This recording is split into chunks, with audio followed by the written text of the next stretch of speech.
on. So at a little bit after 1, we'll get started. It's nice to see so many familiar faces. I agree, Jake, but your name on the screen doesn't say Jake.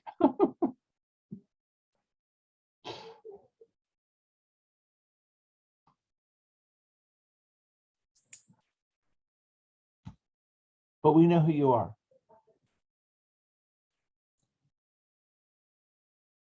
He'll introduce himself as the MC of this event. So Oh, okay, great. for sure.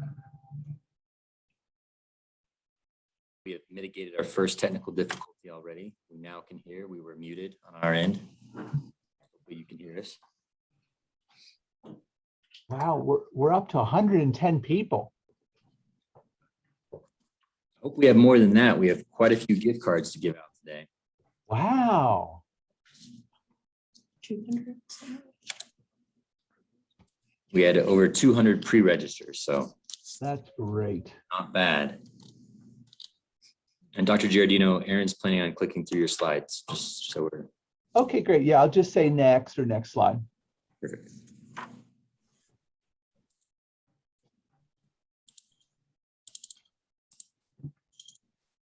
Let's give everyone a few minutes. Yeah, no, definitely. Always give people a few minutes. I don't know about you, but it's so stressful when you sign in and then you have to do an upgrade or ask for something. Or your audio doesn't work, like some people. Yeah, all those kind of things. I had to do one of those verify Yep. things. Real click on the pictures where you see fire hydrants until you don't see anymore. Yep. It's awfully nice that you're joining us from the beach too, Diane. That's really thoughtful of you. Yes.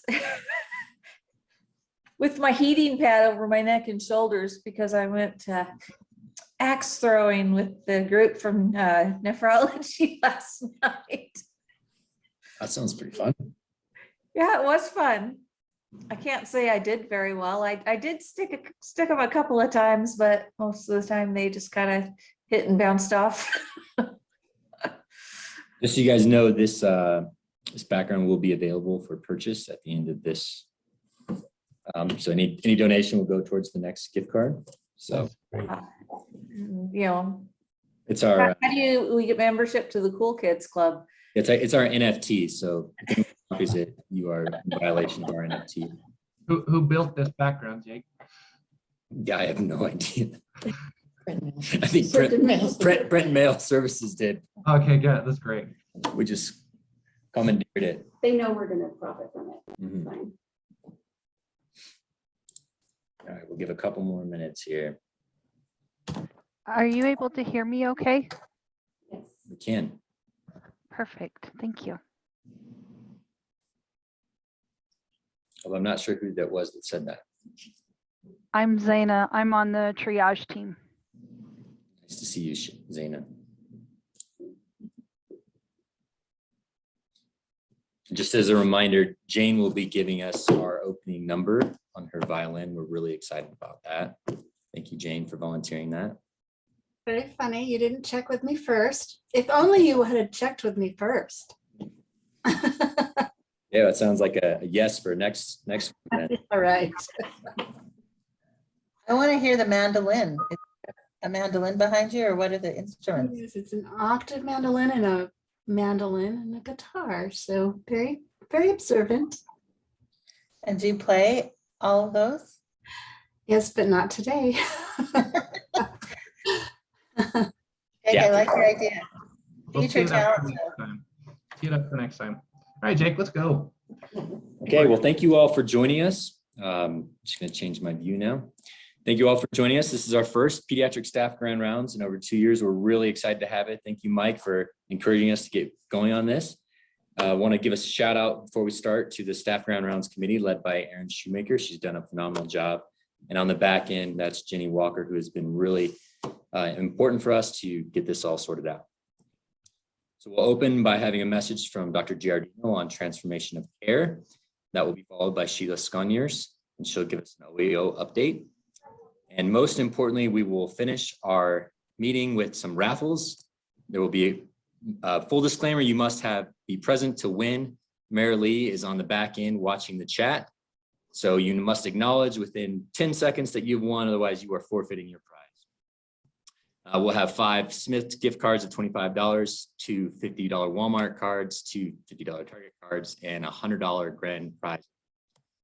So Dr. Giardino, please take it away. Okay, thanks, Jake. And let me add my thanks to the Staff Grand Rounds Committee as well. Really appreciative of the hard work that went into getting this Grand Round started again. So if I could have the next slide.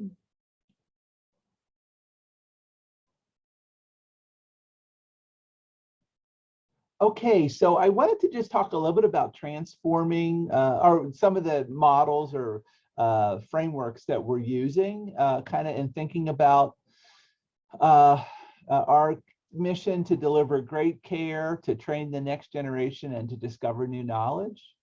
So this is the traditional model of healthcare where you know, a department like us that's at a school of medicine, we kind of think of the hospital at the center. And then there's all these subspecialty clinics that kind of would be related to all of the intensive type care that we do at the hospital.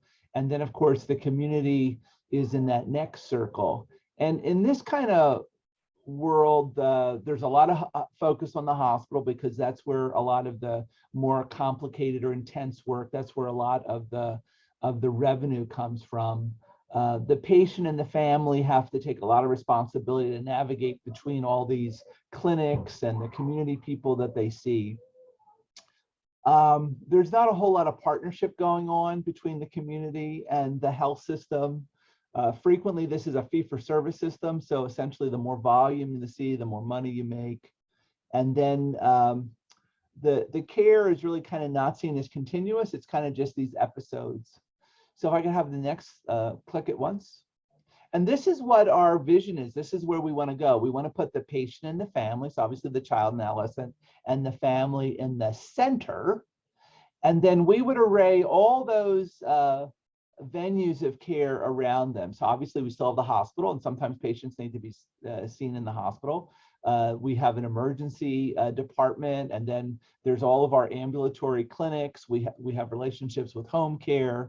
And then of course, we work with the community.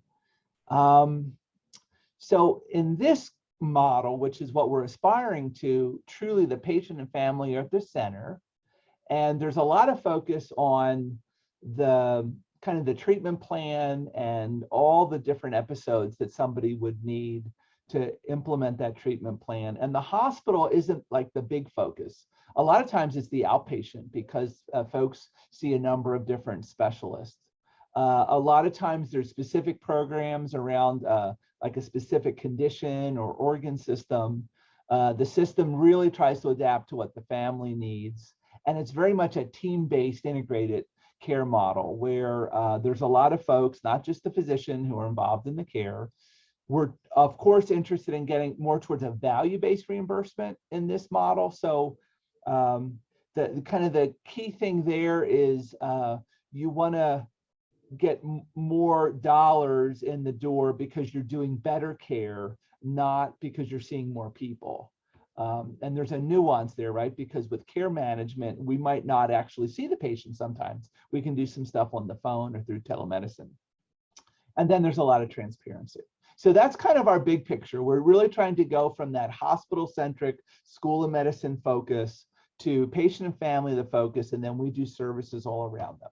Next slide.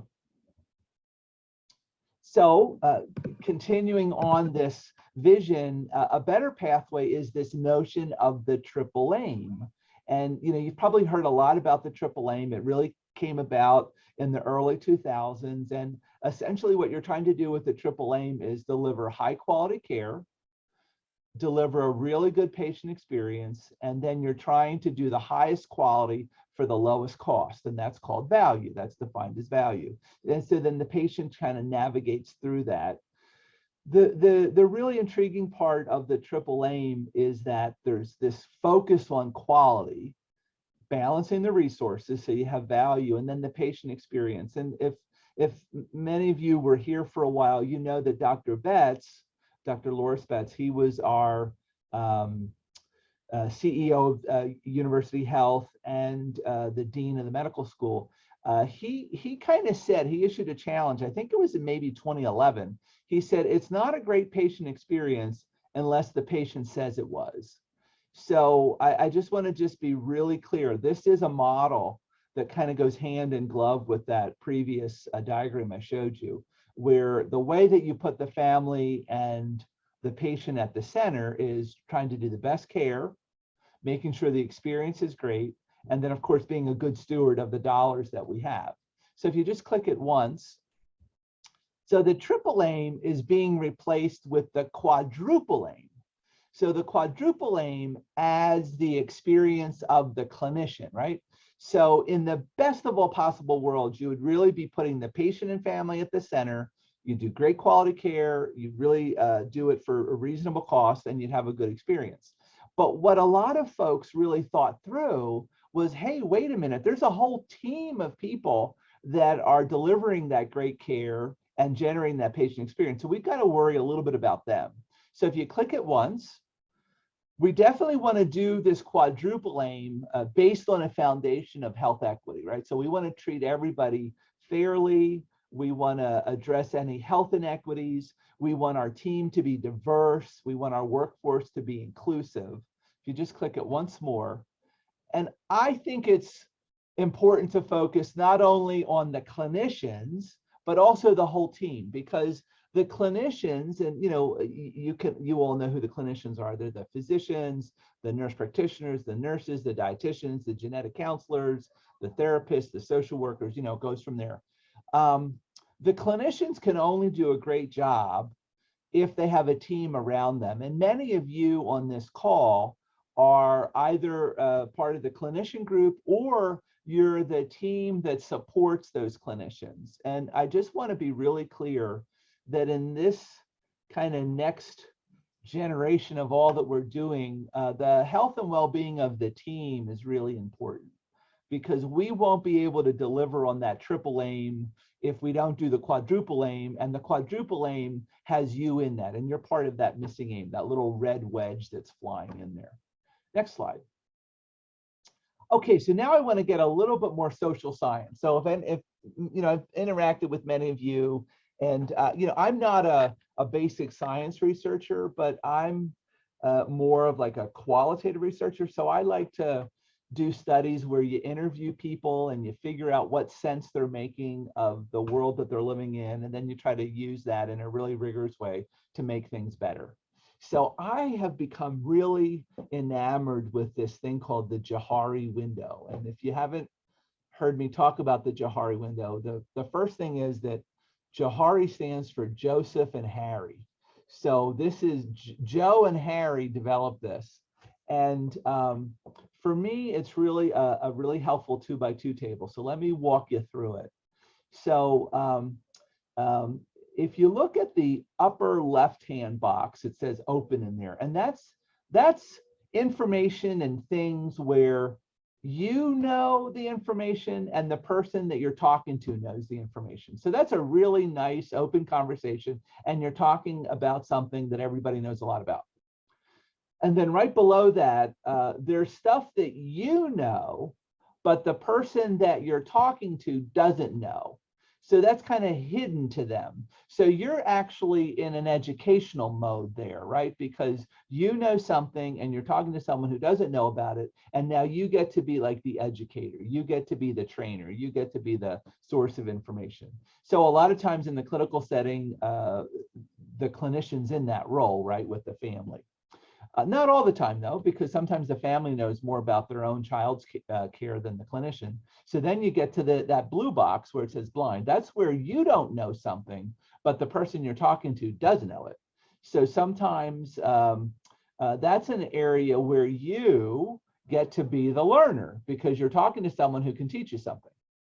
And then regretfully, there is that box right at the bottom there on the bottom right where you don't know something, the other person doesn't know something. So that's like the unknown. So that's where you bring people in from the outside, like consultants or trainers or something to help you, meet that gap. So I throw this out there as something that I use a lot, and I'd like you to kind of consider how you could use it. But for me, this is the ultimate way of listening and seeking to understand. And I'd like us to use this in a lot of different settings. I think in the clinical setting, you can use this. When you're working on an administrative or an operational process, you can use this. When you're talking to someone, it's always a good idea to be in a listening mode and seeking to understand. Even if you're trying to teach them something, it helps to figure out what they know. So this to me is kind of part of our values, that we want to hear what the other person is saying. We're hoping that they want to hear what we have to say. And then in the spirit of collaboration, we respectfully communicate. So if you could click it again. So I like this book. It's called How Change Happens. Click it again. And again. Great, thanks. So in this book, it talks a lot about how change happens. And part of how change happens relates to what I just said. It's like listening to each other and figuring out what has to get fixed and fixing it. But one of the things that I really like about this book is that the author talks about the fact that a really good example that we can use for the coalitions that have to change things is a cable or a suspension bridge. So like a regular platform bridge, that's like that really, the kind of like a wood platform bridge. That doesn't have much give. If a tornado hits, that thing is gonna, if the tornado hits it, it's gonna blow that thing down because there's no give. It's stuck on both sides of the river and it's just gonna get damaged by the tornado. But a cable or a suspension bridge is actually built to move a little bit, and it can kind of tolerate some give and take. It can go back and forth. So it can actually stay standing even under pretty significant circumstances.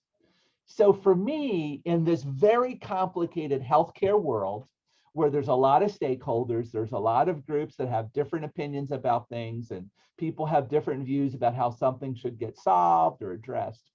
The best teams and the ones that can really make good change are ones that have that give and take. So for us, like the team that's on this call, not everybody's going to agree. Not everybody's going to be okay with exactly how we're solving a problem. But in the spirit of collaboration and understanding and listening, I'd like to believe we're like that suspension bridge. We can take some give and take. We can handle not everybody agreeing right up front, but we can have a lot of dialogue, and then we kind of decide on a direction and then we move forward. So I kind of find that really helpful because it's kind of naive to think that everybody's going to agree. I don't know about you, but like in my family, we don't always agree on things. In the groups that I'm in, not everybody always agrees, but we're always respectful and we share our views, and we eventually get to the point where we can move forward. And that's what I would ask of our team here. Next slide. Okay, so I think most of you know that I'm like really into quality. So I thought I'd give you a definition. So this is from the Institute of Medicine, which, in healthcare is like the top of the heap. When the Institute of Medicine in America releases something, it's an authoritative statement. So this is the definition of quality. The degree to which healthcare services for individuals and populations increases the likelihood of a desired health outcome and are consistent with current professional knowledge. So I just want to highlight a little bit of that. So in quality in healthcare, we sometimes talk about the individual patient, and we sometimes talk about the group of patients. So sometimes it's the individual who has diabetes, sometimes it's the whole group of people that have diabetes. We're interested in driving towards a positive health outcome. And then that last sentence, consistent with current professional knowledge. That's a really important part of the definition, because in healthcare, evidence is always being developed. In fact, many of the investigators that you all work with are the people that generate the new knowledge. So, as we learn the facts, we change our mind.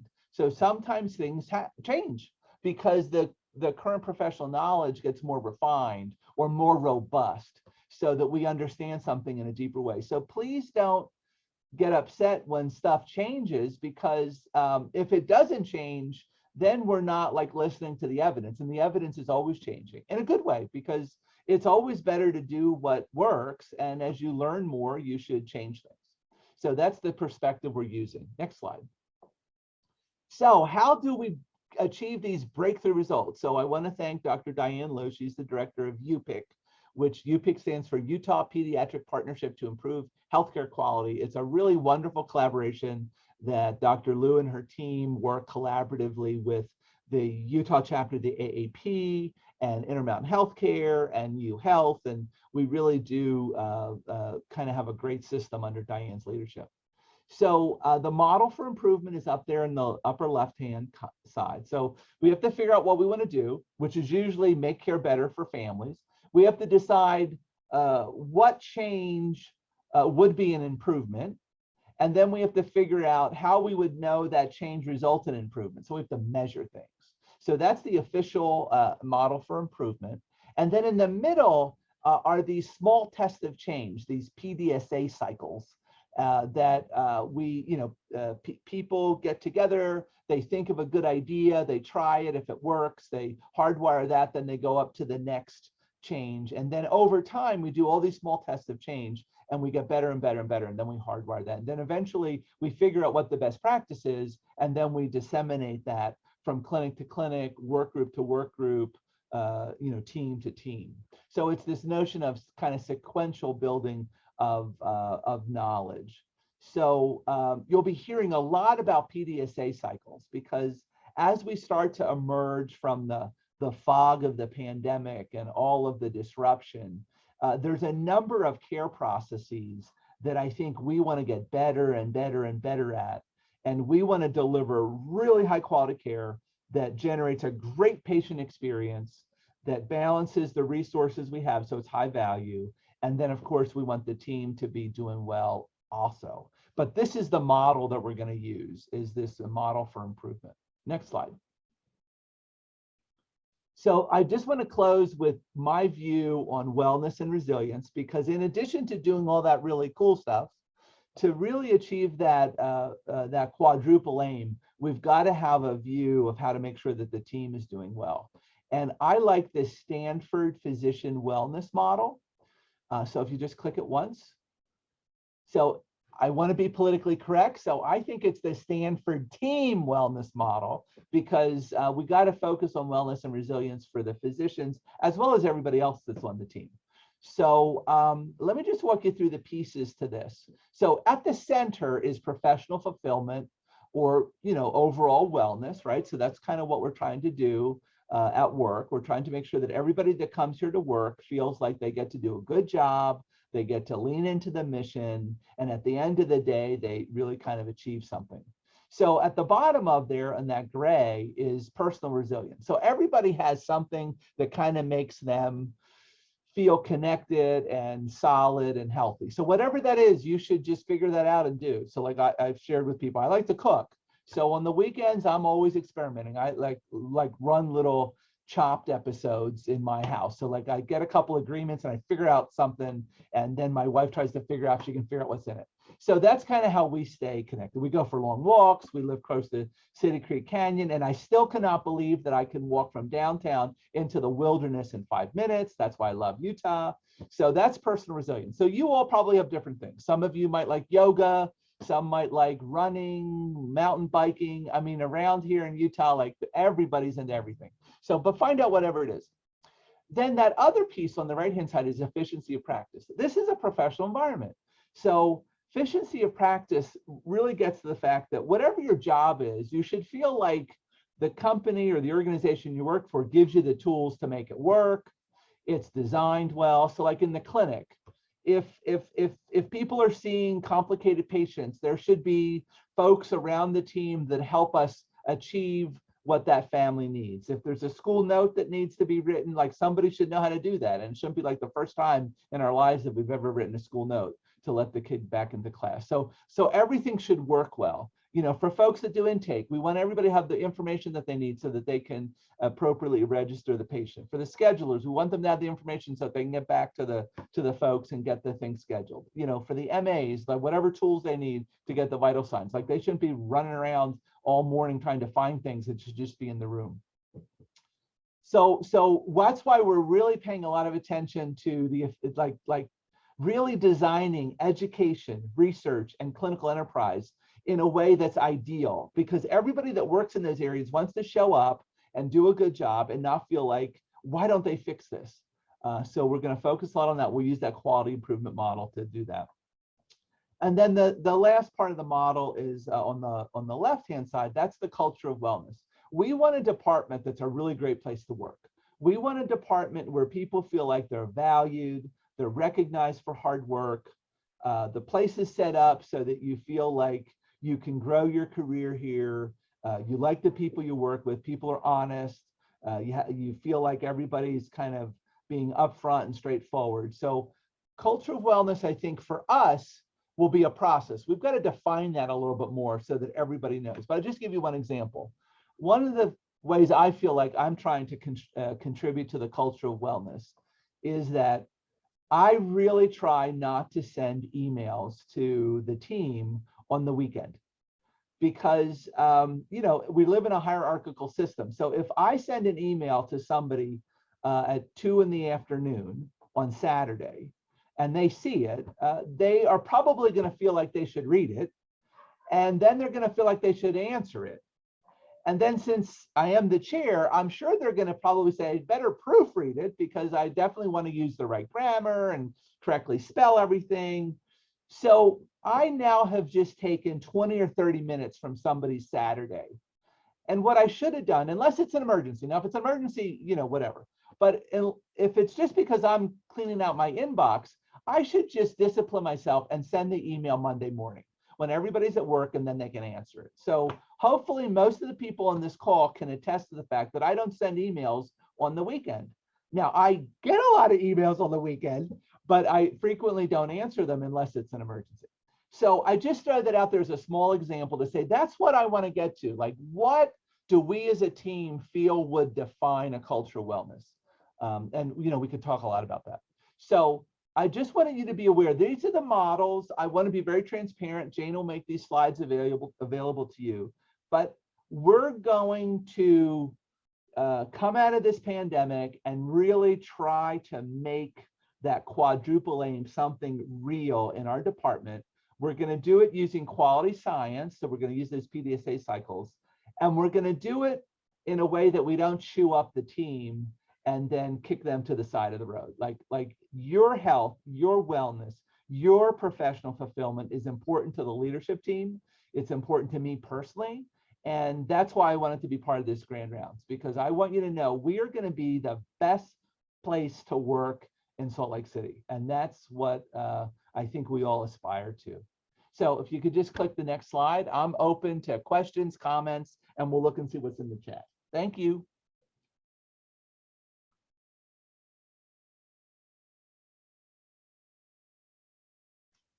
Anybody want to venture a question or make a comment?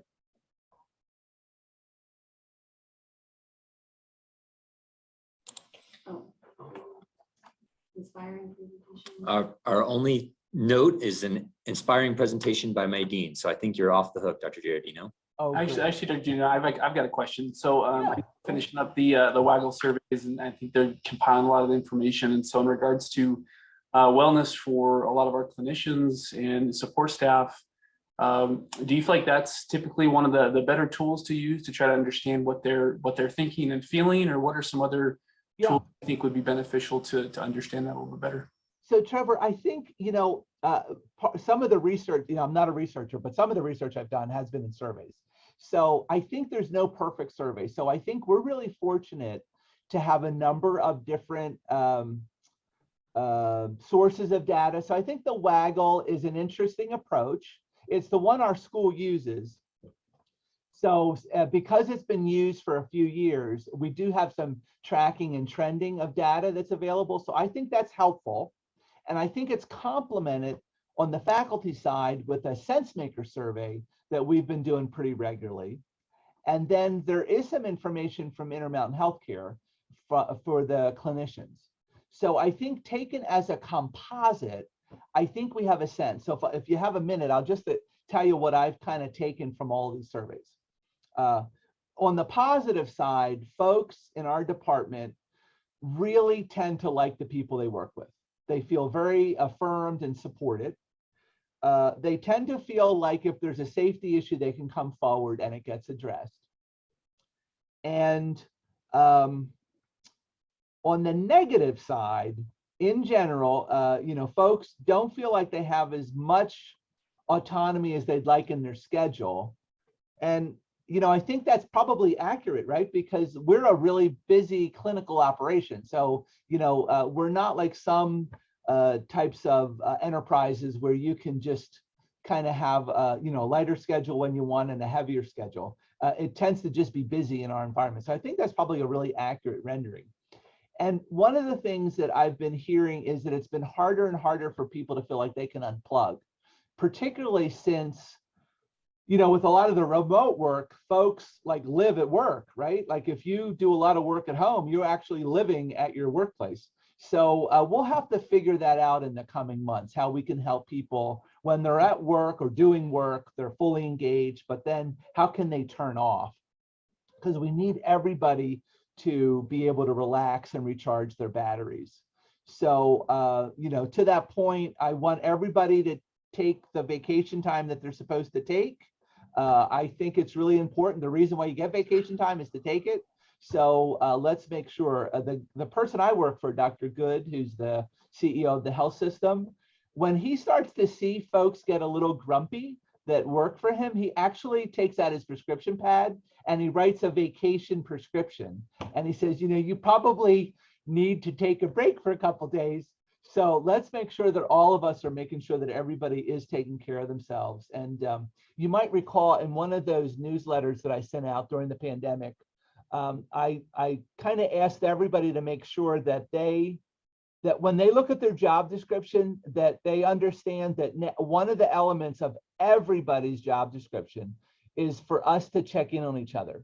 So that's like part of every single job description, I hope, in the Department of Pediatrics, that you need to check in on each other, because it's real, you know, this work we do is hard. It's easy to start to feel isolated. And I really do want everybody to check in with each other. And since all these surveys say that we do care about each other, let's live out our values. Thank you.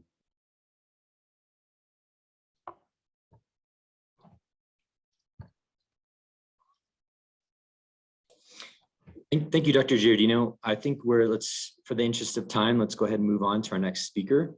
Okay, thanks, Jake. Keep in mind, for anyone who has additional questions, we'll take them at the PED suggestion box and Dr. Giardino can answer them there. Our next speaker is Sheila Sconiers. Sheila will now give us an OEO update. Sheila, thanks for presenting for us. Thanks for having me. I'm glad to be here today. I know some of you, this might be the first time that you're seeing me, but my name is Sheila Sconiers. I'm the Training and Education Coordinator with the Office of Equal Opportunity, Affirmative Action, and Title IX, and that's a really long title. So most of us just know it as OEO, or the Office of Equal Opportunity, or the Title IX office. I was invited to give an update on OEO. And so as I thought about, well, what's an update? Well, our office is still doing the same thing as far as making sure that the university spaces are equitable as far as access to information, access to activities, and fair as far as those things as well. Just some things that I think might be of interesting note to you, something that directly involves you, is that, you know, you've seen me a lot. I've been in the shop for about 4 years, and maybe you've seen me every 2 years, and there's a reason for that. You know, we want to make sure that all the departments on a semi-regular basis are being given training about issues related to OEO. So that's coming up again. So we're actually going to designate it into 3 sections. I think one for staff, right? One group for the residents, and one group for the attendings. And the reason why is just because sometimes there are different questions and different levels of comfort in asking those questions in mixed company, we'll say. And so sometimes the best thing to do is to just be with a group that's as close to your peers as you can get, to share those concerns and questions and get answers. So look forward to that training, and there's 60-ish minutes, right? So that's something that's going to be directly impacting you. Some other things just to note, we are coordinating more with the Office of Health, Equity, Diversity, and Inclusion. So some of the services, specifically the training and educational resources that we've been providing, are more of a cultural issue rather than a compliance issue. So as we work with that office more carefully, you might come to our office initially and have a training need, and we might determine that it's better to be handled by the Health, Equity, and Diversity, or vice versa. So just know that we're doing a lot more partnering with them. Some other things that you might find interesting, we're working with the McCluskey Center on campus, the Laura McCluskey Center, actually to provide more resources and more support to respondents. And respondents are people who have been accused of violating the university policy, or through investigation, they have been determined to have violated the university policy. And it turns out that many of those individuals are young, they're students. And in addition, many of those individuals, because of the nature of their policy violation, might still maintain employment at the university. So how do we reintegrate those individuals successfully, help them take responsibility for their actions, help them set clear boundaries and understand clear boundaries, and acknowledge the harm that they've caused, and then move on, right, in a positive way. So that's something that we've been wanting to do for a long time, because we know that there are people who will still maintain employment at the university, but we want to make sure that everybody feels comfortable with that situation, if that person's still going to be in the workspace. You're always welcome to come to our office if you have concerns about protected class discrimination. If you come to our office, again, note that we are not a confidential resource. We are a private resource. That means that we keep, we try and keep everything that we can that you tell us within the bounds of our conversation. But sometimes, because of the nature of the job we're doing, we might have to involve other parties and share that information with other departments. If for individuals, if there's a concern about the workplace or a threat to safety. But please feel free to come to our office if you have concerns, if you need support, if you don't know where else to go, and you just need a place to start. We are a place that you can start. You can start with us. For your FYI, we used to be in the Park building. Now we are located on the first floor of the law school. It's a great building. It's nice to be in a new building and not in the basement of the Park building, because that's an old building. So it's dungeon-esque, but we're in a nice new building with lots of windows. So I think that's all I have as far as an update. And so if their time permits, Cool Kids Club for question and answer. Sorry, I don't know your name, but I see that you're listed as the Cool Kid. So Cool Kid, if there's any questions about OEO services, things that have come up, questions, right? Is there time for people to ask that? I think we have 5 minutes for you to take questions if you'd like. Sheila, my name's Jake. I did not name myself that. I was given that name. I'm very Okay. All right. Well, that's kind of cool that somebody told you were cool and you didn't say, hey, I'm the cool one, right?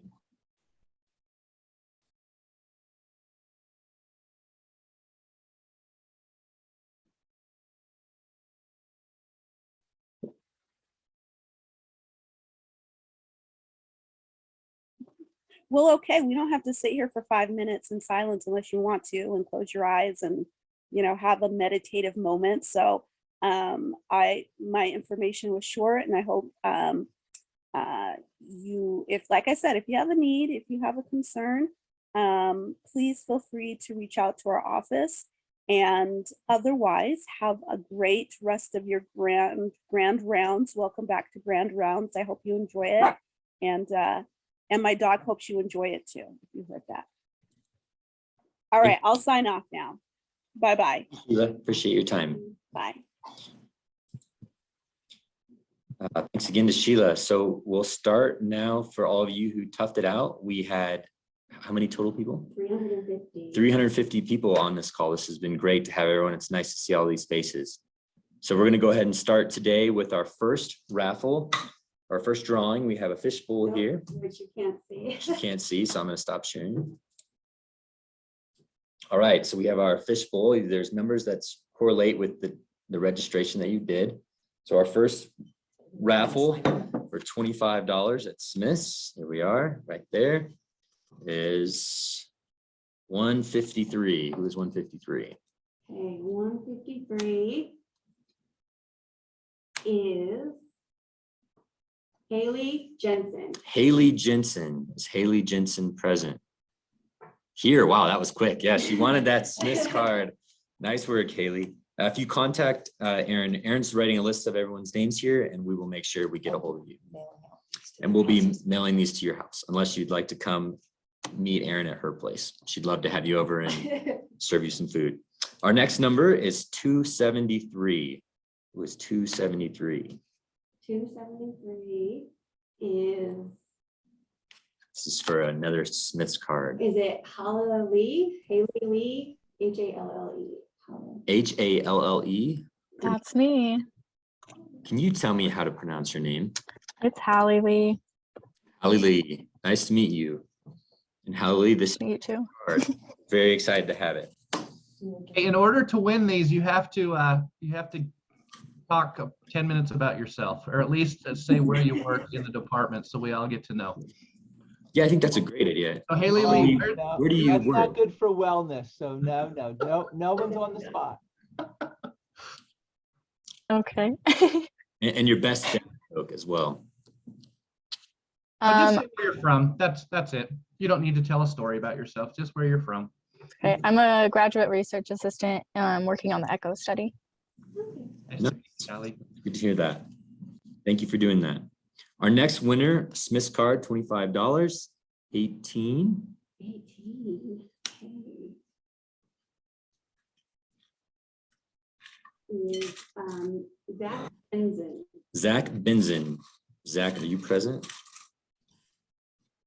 Not here. Ooh, what a shame. Okay. All right, we're moving on to the next one. 272.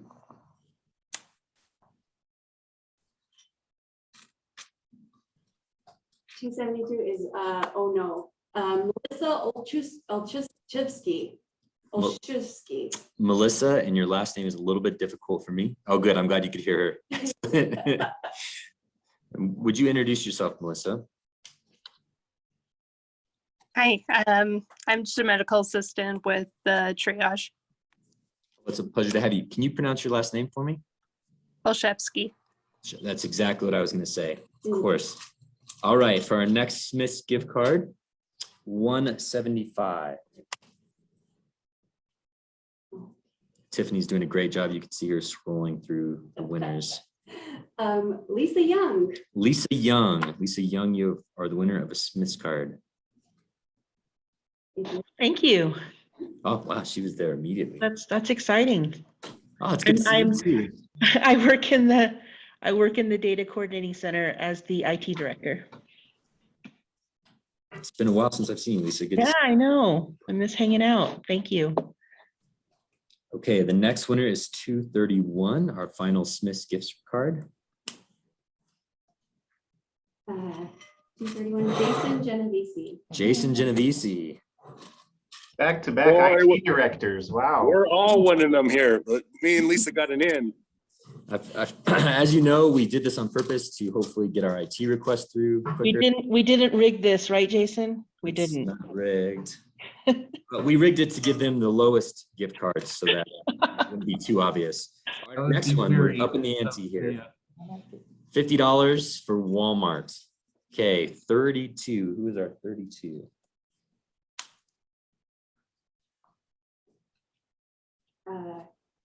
Gavin Eldridge.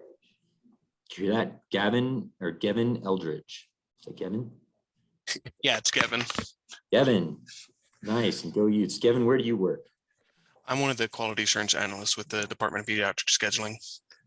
think there's nothing more quality than winning $50 from Walmart. So Hey, I'll take it. yeah, not bad. Okay, our next winner, 192. This is $50 of Walmart. Can you guys see when I'm doing this, or does it just disappear? 192 is Talina Baker. Selena Baker. That's me. Yay, thank Ooh, you. yeah, Groceries there are so expensive. That's incredible. Thank you. Hi, everyone. I'm Talina. I work at the Education Enterprise. So thank you. Congratulations. You can now buy 2 gallons of gas. We're really excited for you. Congrats. Okay, Target. This is the big one. $50 at Target. My wife would love this. So hopefully I draw my name. 98. Is Tiffany Passau. Tiffany. Woohoo! Oh, there we go. Are Thank you you also in guys. the- I'm also with the Pediatric Education Enterprise. I'm just working from home. I'm an academic program coordinator with the fellowships and the med students. So thank you. I think for $50 you have to be in the office to win. I'm sorry. This is gonna I was in office twice this week. I am Okay, preparing for, as Dr. G said, a much needed vacation next week. So I'm working from home. well done. I think that works. Okay. Thank you. Prove it this time. Was this 68 or 89? Oof. All right, we're gonna go with 89. 89 for Target $50. If you had 68, I'm sorry. It's Nael Abdelsma. Nael Abdelsma. Nael Adosma. Did I say that correctly? Can you spell that? Nael. I don't think Niall's here. It's Abdel Samad, I think. And we said that was 89. Okay, let's flip it over and let's do 68 then. 68 is, Marilee Rank. Marilee. Oh, Mark it wow. down. Talk about an accident. Ooh, man, can't believe that. I think Aaron is probably going to be our next winner as well here. Aaron or Mike. All right, so this is the big one, $100 at Amazon. Thank you again to the Drum department roll, for drum supporting roll. this. 252. Who is 252? That is Keisha Lasuma. Keisha Asuma. Did I say that right? Keisha. Oh, okay, Keisha. Go. Where's Keisha? It's Keisha. It's Keisha. I She said knows that. I that. was like, okay. Keisha, well, you need to claim this in a second, so this is mine for sure. I'm here. Ah, shoot. Well, that's a bummer. Why don't you introduce yourself and tell everyone what you do, Keisha? I am with Clinical Enterprise. I'm the new triage manager. Thank you so much. Keisha. Thank you so much. It's really, really good to have you. We'll have to have a team party from That's Amazon. right. I'm looking forward to everything you give here with that. Well, thank you all for joining us. Thanks, Mike, for a reminder. Erin will send this out to you. She doesn't want you at her house, I guess. It's a shame. It's not very welcoming. Well, thank you guys for joining. Mike, thank you for getting this started again. Dr. Giardino for your opening message and really supporting us. We appreciate all the hard work everyone's done, and it's been a difficult 2 years. We're really grateful for everyone. So thank you very much. This will be held quarterly moving forward. You should have an email in the next, I'd say 2 to 3 weeks, and we'll figure out the next time for this. So thank you, everyone, and have a great rest of your day. And I think this time next quarter may be in person. We may do kind of a blended hybrid in-person mix so we can start actually seeing each other's beautiful faces again. So, great. Okay. All right. It's Guys, very thank you. exciting. Good job. Great to see you. Hi, everyone. Thank you all. Thank you.